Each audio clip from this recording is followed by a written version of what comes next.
రాష్ట్రంలో జరుగుతున్న అభివృద్ధిని కేసీఆర్ చూడలేకపోతున్నారని మంత్రి శ్రీధర్ బాబు అన్నారు. కేసీఆర్ చెప్పేవని అబద్ధాలేనని అన్నారు.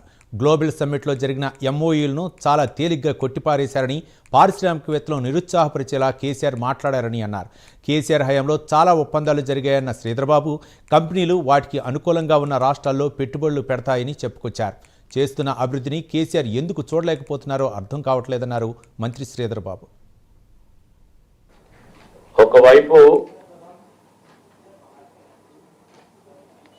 దేశం మొత్తం కానీ అంతర్జాతీయ స్థాయిలో ఉన్న అనేక మంది పారిశ్రామికవేత్తలు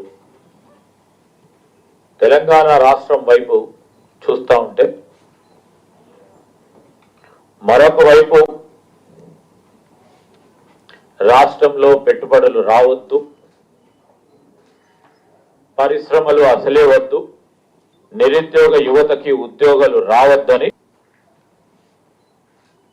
పూర్తి స్థాయిలో నిన్ననే మరొకసారి టిఆర్ఎస్ ఆలోచన విధానాన్ని మరి మాజీ ముఖ్యమంత్రి గారు కేసీఆర్ గారు చెప్పకనే చెప్పారు.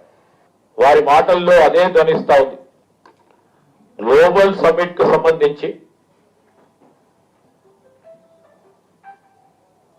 5 లక్షల కోట్ల పైమించి పెట్టుబడులు ఎంఓయూలు జరిగితే చాలా తేలికగా